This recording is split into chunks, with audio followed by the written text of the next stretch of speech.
Darla Jackson is a sculptor living in Philadelphia. She received a BFA in sculpture from Moore College of Art in 2003, and after receiving a John S. and James L. Knight Arts Challenge grant in both 2011 and 2013, she founded the Philadelphia Sculpture Gym, a membership-based community sculpture studio. Her work has been shown in numerous exhibitions in Philadelphia, including galleries and museums such as the Philadelphia Art Alliance, Seraphim Gallery, Pennsylvania Academy of Fine Art, and the Woodmere Art Museum, and a Wind Challenge exhibition at the Fleischer Art Memorial, and across the country at museums and galleries such as the Norman Rockwell Museum in Stockbridge, Massachusetts, ThinkSpace Gallery in Culver City, California, and the Delaware Center for Contemporary Art in Wilmington, Delaware. She's shown internationally in Belgium and Germany and has lectured about her work at venues including the Barnes Foundation. Jackson currently teaches figure modeling and mold making at the Pennsylvania Academy of Fine Arts in Philadelphia, Pennsylvania, and various workshops throughout the country. Would you give a round of applause to Darla Jackson?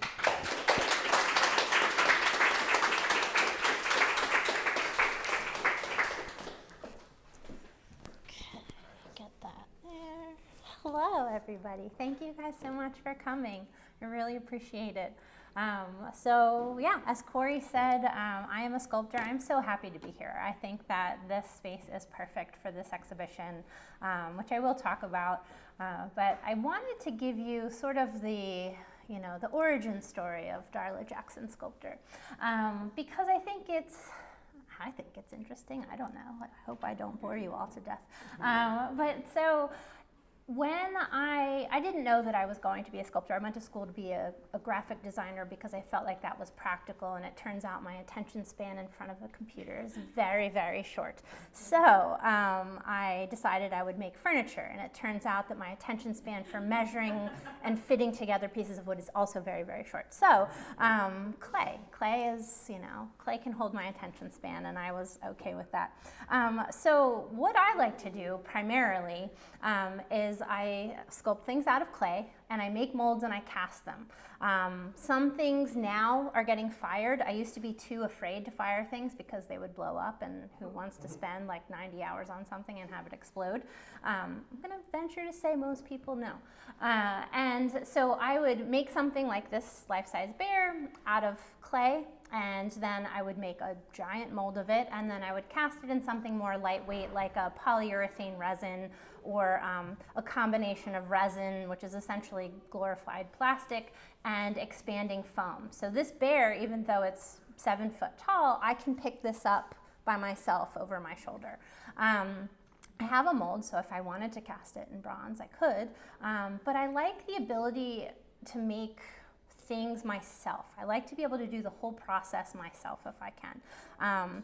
It's not that I'm so picky about things, I just like process. So I think as you go through some of these slides, you'll see that. So one of the very first things that really set me on the path that I'm on is this very badly welded steel bird. I was in school, it was my junior year, I was taking welding classes, and I had been welding very geometric forms because, that's easy. And I was like, let me make a bird. And I welded this bird and I put it in the hallway at school, and so many people were either enthralled by it, reacting to it, thought it was real, terrified of it. And just the reactions in general to this fake metal bird that I made out of junk I found on the welding room floor was really fascinating to me. I realized I was getting an emotional response from people, and so that is, where it all began. I was also doing at the time figurative work, and so I did this life size. This was actually the second life size I had done at this point. Again, sculpting it out of clay. This is cast in hydrocal, and she was holding a small bird in her hands.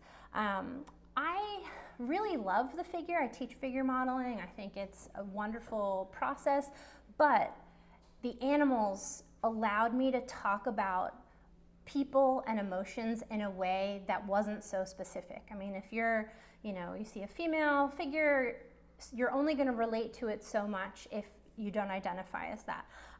And so when it's an animal, you don't have any of those preconceived notions. And so you can have an empathy or a fear or, some sort of reaction without any specifics, without some specifics, I guess. So I continued to make these weird welded steel birds just because I enjoyed it and started to play with more of a narrative.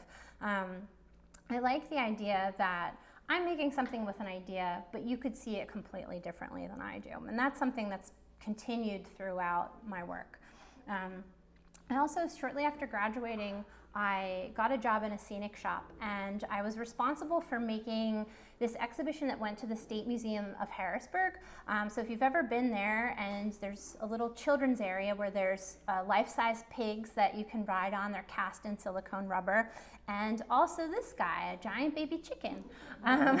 So if you look at the images on the right, you'll see that there's a figure, and you can see how big the human is in comparison to this 16-foot tall baby chicken. So what happened here is, I was like, oh, you can be funny and playful and fun and, still do things in this sculpture world. And I also learned a lot about casting in different materials. So like I said, the pig was cast in silicone rubber. The baby chicken, this is the maquette that I sculpted, so that was only about this high, and then it was blown up to be huge and covered with sheep pelts, unfortunately. And so I guess they wanted it to be really fuzzy. But this job let me see the possibility in material. So again, I said I'm a process person. I like how things are made in addition to making them. So I wanted to carry that through my work as well. And the first piece that I made after I left this job was this little baby bird that I sculpted, and it's on a bronze ingot. And one day when I'm rich and famous, I'm gonna swap this out for a gold bar. Fingers crossed. But if you look up close, you can see that it's painted more realistically. It's cast in a polyurethane resin, so it's something that's not very fragile, but it feels fragile. So I like to be able to play with what is and what isn't, what seems like it is, what it could be. And that is something, again, that's stuck throughout my work. Again, I'm always trying to elicit an emotional response as well. So when you see this baby bird, you're like, what happened? Did he fall? What's he doing? And in my head, the title is cheap, and he's guarding this giant thing, which makes it funny to me, but so many people see it as like a sad piece. So again, just that sense of playfulness. And that carried through into this piece. And now this is like where I really got on the superhighway of making emotional narrative art, because I did this piece, which I considered to be sort of a self-portrait. And it's a rabbit in a crow mask. And the title is, What Are You Afraid Of? And some people saw it that the rabbit is afraid of something, so he's got this mask on. And other people saw it as it's trying to be intimidating and frighten you. And so this duality was fascinating. It still is fascinating to me. So when people can read the same piece completely differently, I think that is incredible and amazing. And it tells you a lot about the person looking at it. And I think that I appreciate that my work is enough of a blank canvas that somebody can project different ideas on it. I enjoy that part. I like hearing stories. So if my work makes you think of something, please feel free to find me later and tell me. So I was still, toying around with figurative work because I do like doing it, but I just, at the time it felt like as a traditional representational clay artist, you make figures. So I did still like to make them, but in a way that felt more like me. So I was dealing with emotions and using body language and figures in different positions to sort of get these feelings. So this is a clay maquette. It's actually only about this big. And she was feeling very overburdened by, home. And so I just bought a new house. All kinds of stuff was wrong with it. And so this is me talking about that. I always also like the ability of art to be a place to talk about just very normal things. Like if you live in a house, something has gone wrong at some point, I'm sure. And so maybe you felt like this at a moment. that piece was then translated into a life-size direct plaster piece, which I also don't have the patience for, despite having done it twice now. So it's a very different process than clay. And the reason I include these pieces is just to talk about that difference. I think finding a medium that speaks to you is something that's really important when you're trying to find a way to express your ideas. So if you're fighting the medium constantly, it becomes difficult. And while I like figurative work, I like making it, I like pieces that are made in plaster, carving it directly was not for me. So I think that was the last time I did this. But this was part of an exhibition that did include a bunch of smaller pieces that were all rabbits, and again, talking about emotions and ideas in different ways. So I was still trying to figure how best to express these ideas, and I think it was after this exhibition that I just left the figures behind and primarily focus on animals. I still sculpt figures, I love to.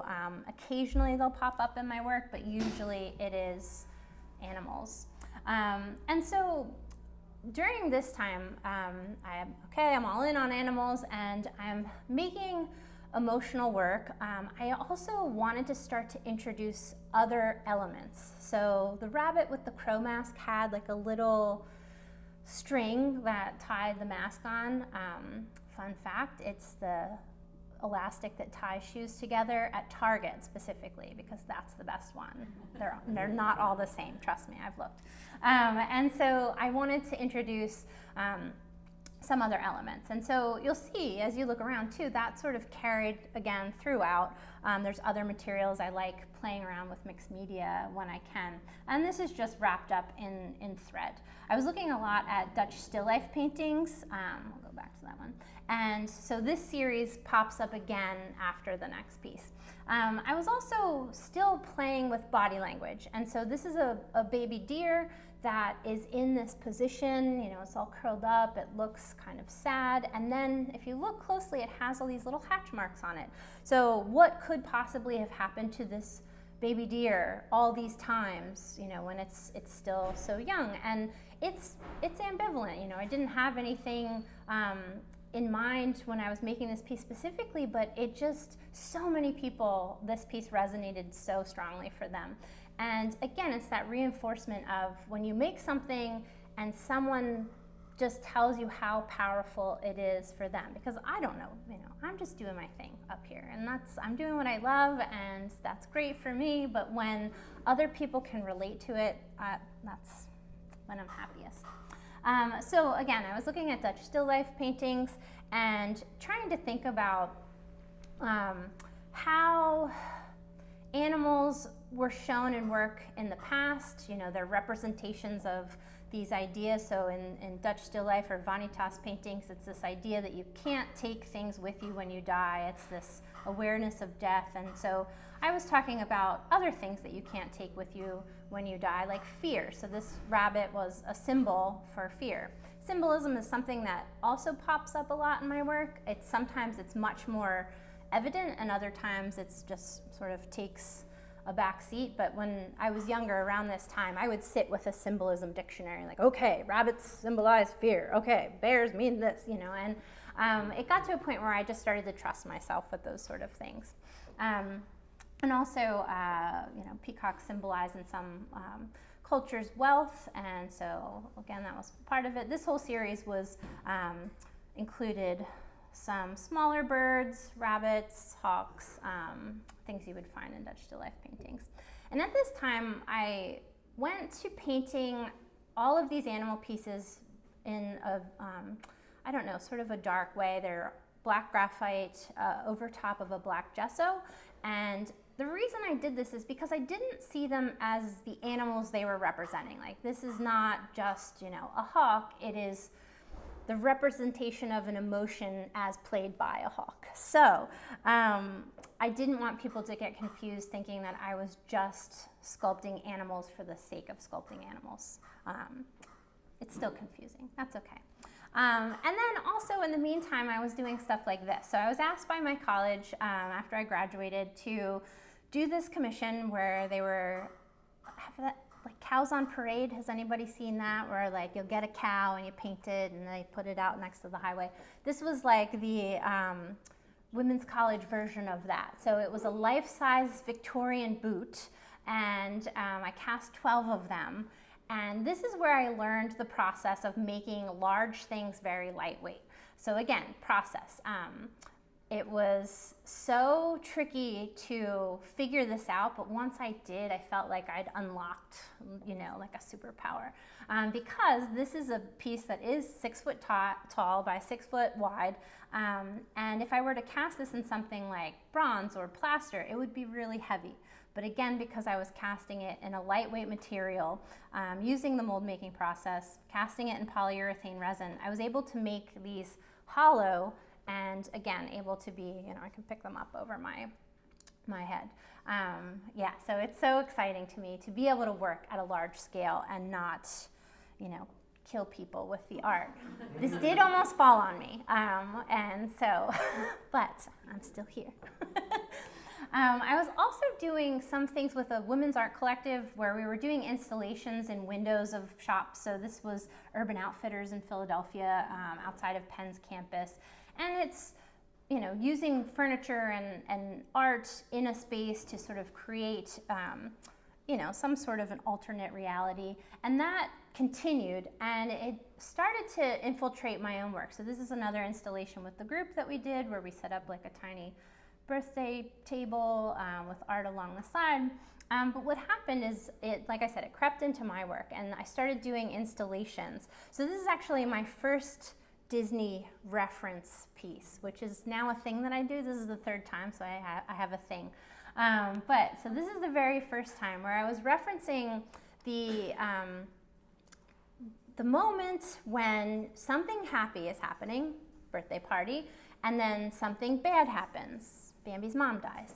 And that moment before you've reacted completely, it's that in between where time sort of feels like it stands still and nobody's doing anything yet. And I'm interested in sort of strange moments, I guess, too. And so this is the moment before the emotions start to kick in. And just as somebody who deals primarily with emotions, I thought that this was interesting as well. Also, it meant that I got to sculpt little animals in party hats, which is win. And so, again, I'm playing now with texture. I'm playing with, the forms of these animals, but they're also representing, more blank slates than specific emotions at this moment. And then there's the deer. And then again, I cast that using the method I figured out with the boot. And so she is a life-size deer, and, you could hold this under your arm while you're drinking your coffee. I'm very proud of that fact, if you can, I'll just keep saying it. And so in 2009, while I was working on that series, I'd actually found out that I was pregnant. That one, she's almost 14 now. And so I said, okay, well, how do babies get here? Well, there's a rabbit with a boat on her head. She goes out to the ocean and she picks one. And she takes it back, and it could be treacherous, but, then you get your perfect little baby bunny. It does not happen like that. However, all the stories that everyone were telling me were so terrible that I felt like I wanted to make it something more playful and fun. Because that's the thing, when some life change happens, everybody wants to tell you the worst emotion. So I wanted to deal with something in a more playful way. So again, just mixed media they were actual drinking straws that I just elongated by stacking them up and made these funny panels. And so it was 2 panels on either side of the gallery, and so you were like in this little ocean. And there's a close-up of one of the bunnies. And then, once the baby gets here, what happens? Well, I figured that must be like a game of chance, right? Because there is no instruction book and you don't know what's going to happen. So growing up at the New Jersey shore and boardwalk games being a part of my life, I figured that that's probably the closest approximation to early parenthood. So I made baby bunnies in games of chance. So we have a spinning wheel, and then also a dartboard with balloons. And it's funny because certain things, like I actually just made a piece last year where I used darts again. And so once these elements enter my, my brain, what happens is they start to show up again. And so they're like old friends, it becomes this interesting moment for me to circle back to things like this that I did, in 2009. So at that time too, I had done another exhibition with the female collective that I was a part of, and we made these small installations in boxes that were about this big. And so I used dollhouse furniture and made a little house in which very tiny animals had been infiltrating all of the rooms. And I got asked to do an exhibition at the Art Alliance in Philadelphia, which is an old mansion. And so it's a beautiful space, and there's a fireplace. And so I was like, okay, yes, animals, here we come. And I ended up making it so that I brought in furniture from my house. I have cats, so they thankfully destroyed all this furniture, knowing that I would use it one day in an art installation, and made it so it looked like they really had come in and tore this place up. So when everybody came into the exhibition, they were like, oh, all this furniture was here? I'm like, no, it's my living room's empty completely right now. And when you look, you see like there's a candelabra, which I sculpted a snake on. There's a rabbit in the middle, a hawk on the desk. And then that's actually a picture of my great-great-grandmother. But then if you look in the center photograph in the fireplace, there's a hand hanging down. And you couldn't see it at eye level. You had to like get down and look under. And so usually it was little kids who discovered it first, which I'm kind of sorry for now. But it was like, wait, there's a hand in there. And then it changed the whole thing because it was cute and funny and playful. And then all of a sudden it was like, whoa, what did they do? So the tone of it changed if you were nosy and you got the reward. And so again, that duality, like I like that something can be super playful and super fun, and then one little thing just can change it in an instant. And some people don't notice, and some people notice and they still don't care, and that's fine. And so I like that the more you investigate, the more you can be rewarded, I guess, is the way I think about it. So here are some more of the animals from that. The squirrel was tied onto the curtains. So I end up doing stuff that's like, I'm like, how do you attach art to like a sheer piece of curtain? And so, I don't know, I like to torture myself, I guess, in funny ways. And this was sculpted directly on there using a medium called sculpting epoxy. The brand name is Magic Sculpt. If anybody likes to sculpt directly and not fire or make a mold, this stuff is great. It's very strong. And then after that, Corey had mentioned the arts grant that I got from the John S. and James L. Knight Foundation. And I had applied to open this space called the Philadelphia Sculpture Gym. It was just kind of a whim. Well, wouldn't that be cool? And they picked me. And so it was a matching grant, so I had to raise money. So to get the money, you had to raise the half of what you had asked for. And I asked for $10,000 because I figured I could raise $10,000. And my Kickstarter wasn't going so hot. So I made this baby bunny, and then the Kickstarter blew up, and we got the money, and it was wonderful. But this is sort of a prequel to the other self-portrait piece. And what happened here is I revisited this, and then it just caused me to continue to revisit it throughout my career. So actually, the rabbit that's on the wall with the text for the show is an iteration of this without the mask on. I don't know. I see that one as a self-portrait. So then I just was doing a lot of sort of funny one-off pieces.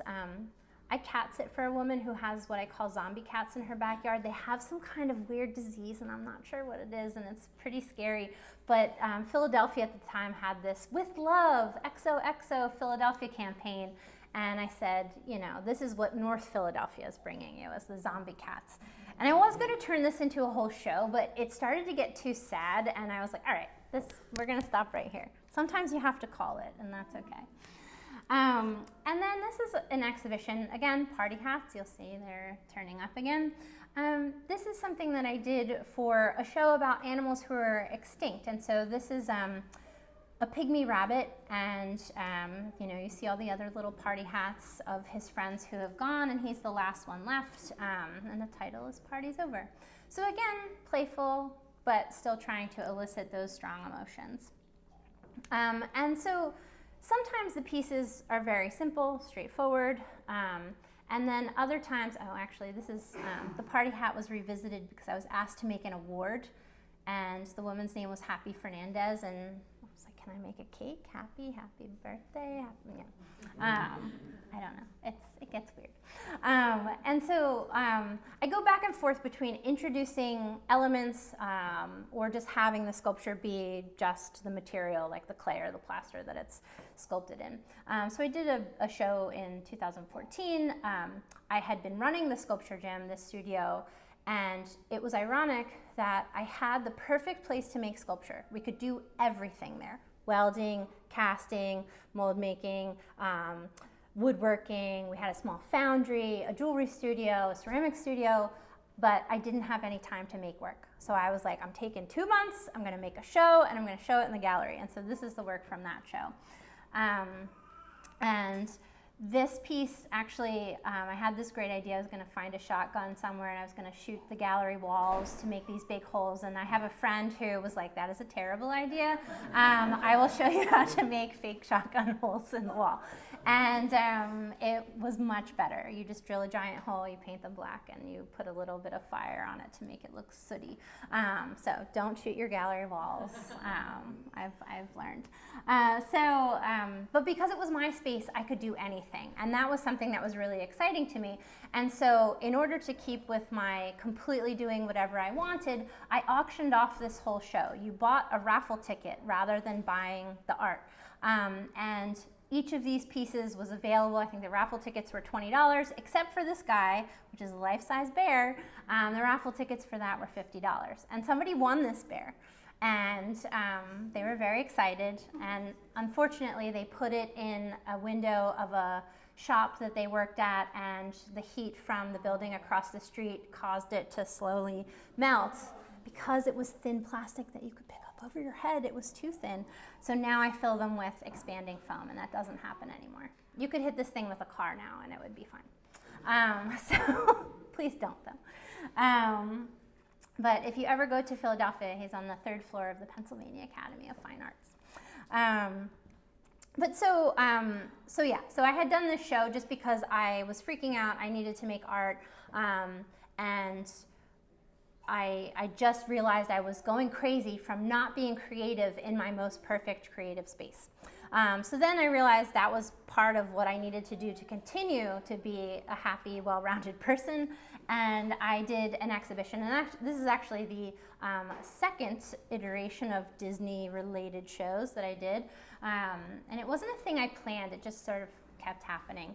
But this is a rabbit in a little glass coffin, and all the animals are coming to see her, and they've been there for a long time, and everybody's sort of waiting, and nobody comes. And they all start to leave because they're like, well, I guess nothing's gonna happen. And so again, it's this thing that's meant to be sort of cutesy, but sort of sad at the same time.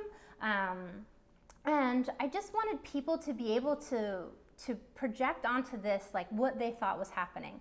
And it was great because it was really playful. I brought in a very large pile of soil and leaves and who knows what else lived in that pile, and set up the whole gallery in a giant circle of forest floor, and then brought the animals into it. And then this is a piece from that, a detail. And after that, I wanted to go back to working large. I tend to do this thing where I work large, it makes me tired, I go back to working really tiny, and then I work my way back up and I work large again. So I did these pieces in 2015, again, just making sure that I'm continuing to make art because I'm an artist, this is what I need to do. So I made this one life-size deer, and I cast 2 of them, flipped it the other way. And so if you were outside of the University of the Arts in Philadelphia, you would see these deer. And it was great for a week, and then the Pope came to Philadelphia, so they covered this front wall with porta potties. And then the children rode them. The art students rode them, they know better, and broke them because they were actually not made out of that plastic, because I was afraid it was going to melt. And so it was just this funny, very short-lived thing, but I really enjoyed learning that part of the process. Again, I got exhausted from working large, so I started to work smaller.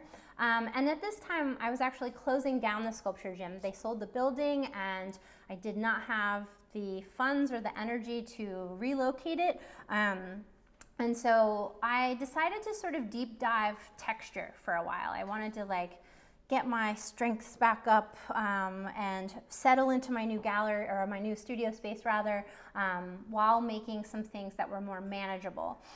So I had a really fun time playing with texture here. These pieces, the series is titled We All Fall Down. I find beauty in the stillness of dead birds.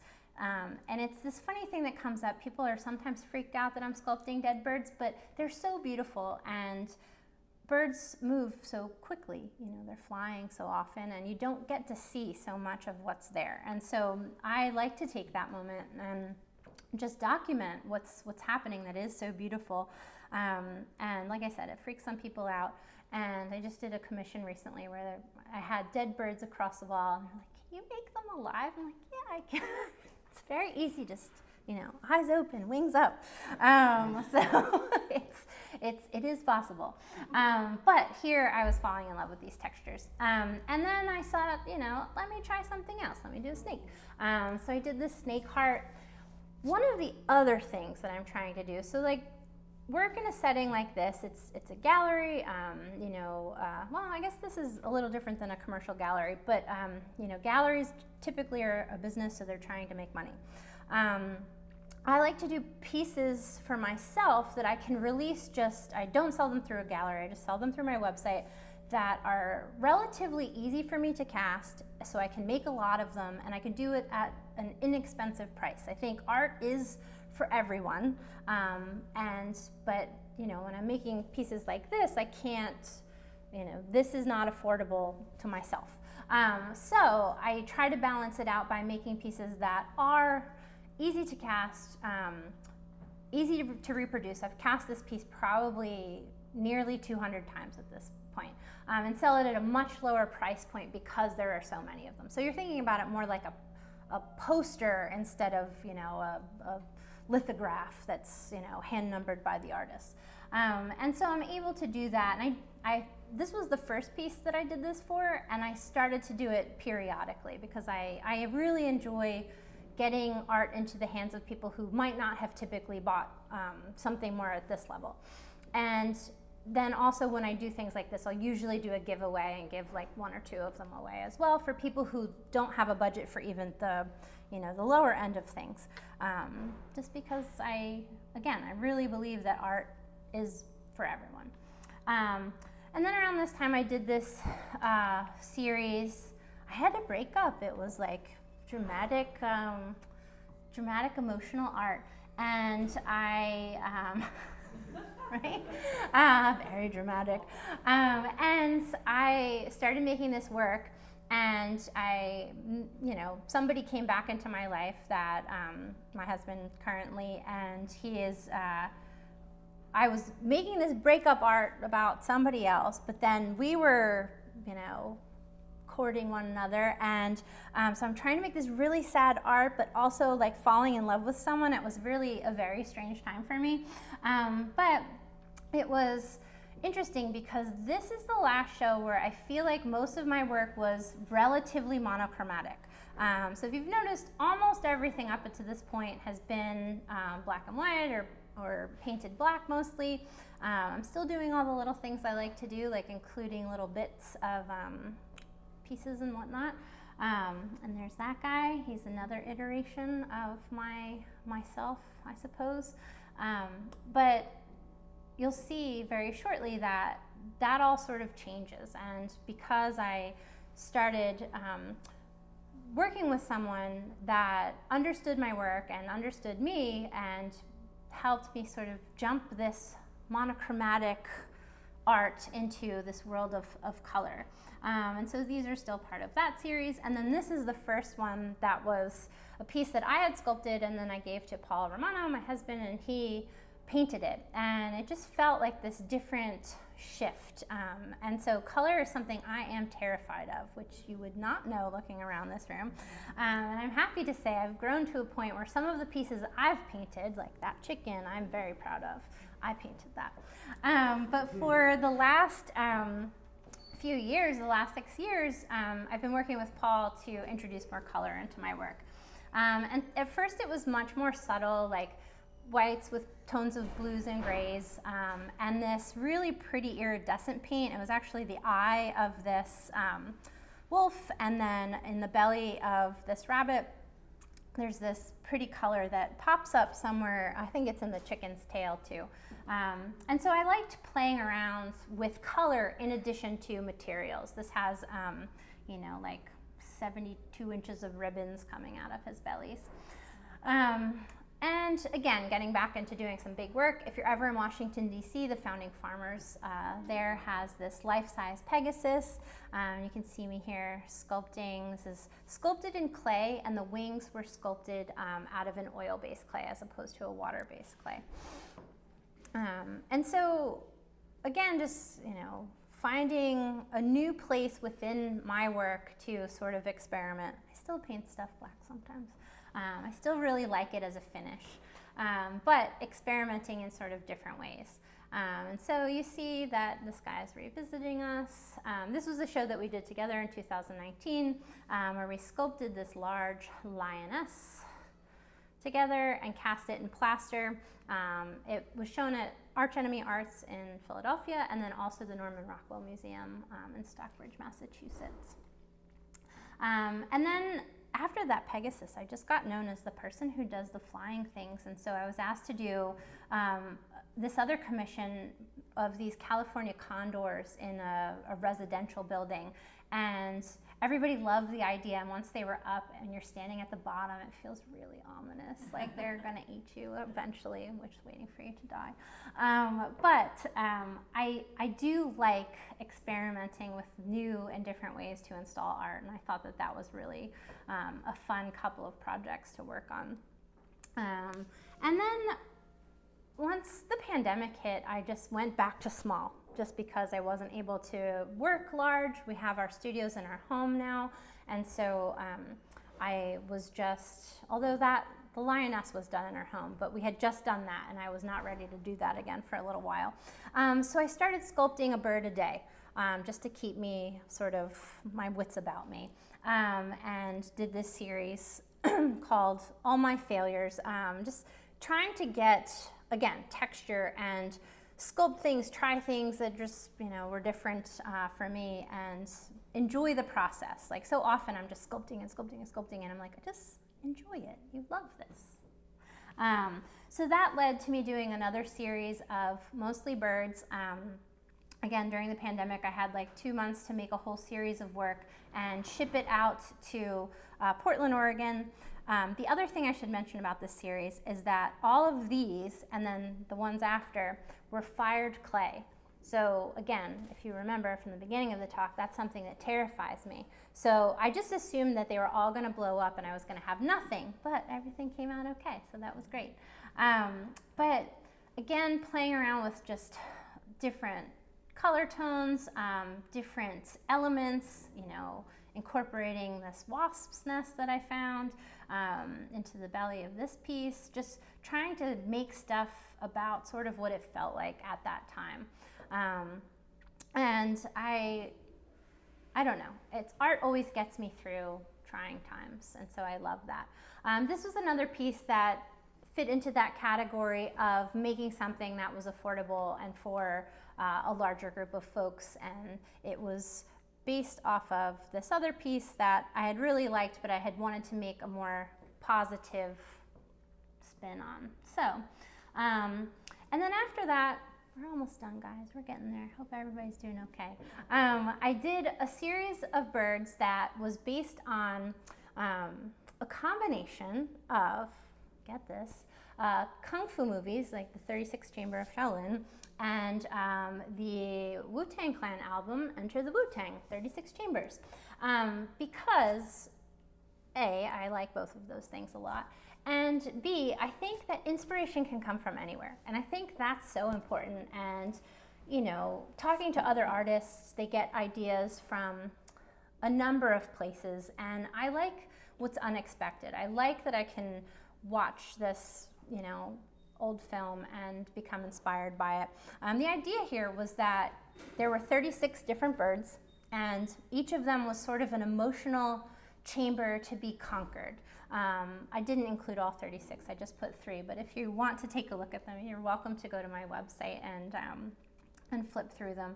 But again, just using that image of a bird and then projecting my ideas onto them. This one caused quite a stir on the internet because everybody thought it was a bird squisher, and it is most assuredly not. It would not work even if someone tried, and I had to convince everyone that I'm, you know, not a bird squisher. But again, just trying to make things that are emotionally, you know, involved, but then also sort of funny, like this bird has a detonator button on it, and so, I don't know, I think this one is hysterical. But just being playful, but pulling back to things from popular culture that if somebody gets it, they're gonna read a lyric or a title or see a piece that's part of the overall piece that makes them say, hey, wait, that's from this. And then when they go back and they read the statement or they go back and read the other titles, they start to realize that something more is happening there than they thought at first. But then, in the middle of that series, I had this great idea, and I still think this is a great idea, that made me stop everything and sculpt this piece, which is a 4-finger ring that has birds on it. So I said it was like if, you know, Snow White and Ghostface Killah had a baby. That is what we got here. And so I made this. This was very popular. Daryl Hannah, the mermaid from Splash, she bought one. I don't usually like to flex stuff like that, but that made me feel very cool. So this is mermaid approved. And also, it just gave me this idea for this show. Wouldn't it be amazing if I did a show where Disney princesses all had weapons that they were using for self-defense instead of just waiting for somebody to come save them? Isn't that a great idea? And so I did a couple iterations of this piece, but I had always hoped that I would find a place to make the show and have the time to do it. And wouldn't it happen that Corey wrote me an email and said, would you like to do this show? And I was like, I think this could be the place. And I gave you my crazy idea, and you said, yeah, that sounds good to me. And so that is what we ended up with. I didn't include slides of those because you can look around and see them. But that was sort of the genesis. And that's how we got here. I know this was like a crazy ride I just took you guys on. That was a lot. But I think that I'll end with, and then if you have any questions, you're welcome to let me know, that to get to this point, I've become okay with the idea that anything is inspiration, can be inspiration. Anything is possible to include in your work, and it can be as weird as you are comfortable as being weird with. And I think that the different layers here, people are really relating to, like, you know, I make this stuff and I'm just like, please let just one person like it. Like, if one person likes it, that's okay. I figured it was going to be you because you're my daughter, you kind of have to. But so far I've had a few people be really excited about the work, and I thank you for that. And it just makes me keep doing weirder and weirder things. So thank you guys. If you have any questions, I'm happy to answer them.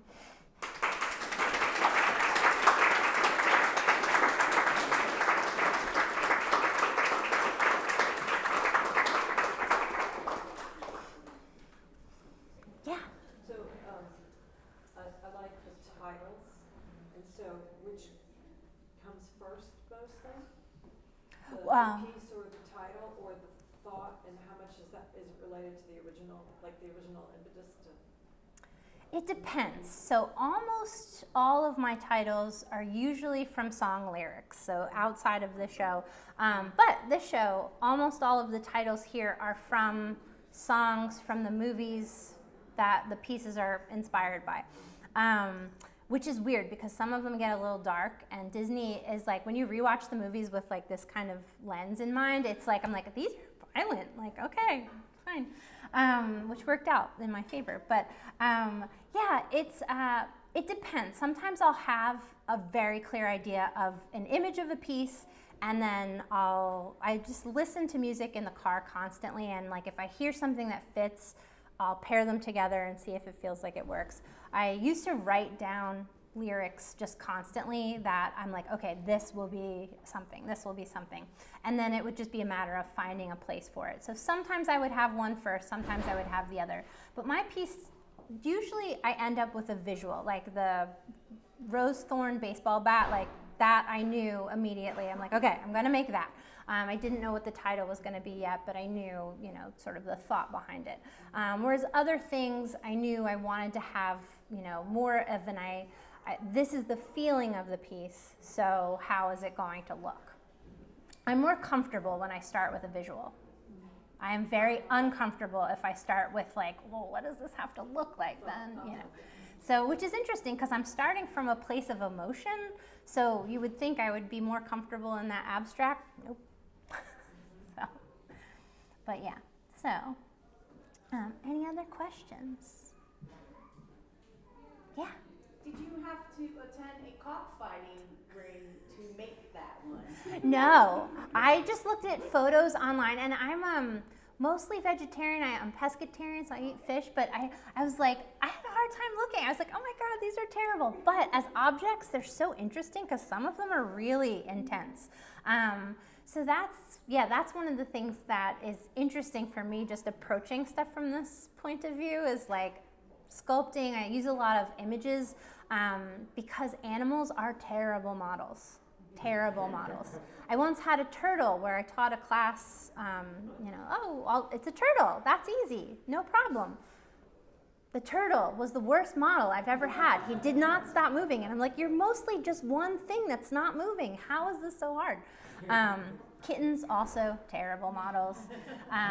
Dogs, I once had a Connie Corso puppy who just peed in a ring around the room for 3 hours straight. I usually, if I can have a live model, I love it just because it's more fun, but I get very little done. So it's usually like reference photos. I'll go to the zoo, I'll go to a farm, I'll go to the internet. So usually what ends up happening is it's just a ton of different images from different sources. And then I sculpted those little doobops. I don't even know what they're called. Spikes? Spurs, there you go. So yeah, I sculpted his little spurs out of sculpting epoxy. So I just recently moved here from Hawaii. Oh, so wow. I'm really big on chicken fighting, and they made me miss home. Oh my God, that's amazing. I know, it's scary. Is it legal there? Because I feel like... No. No? Okay.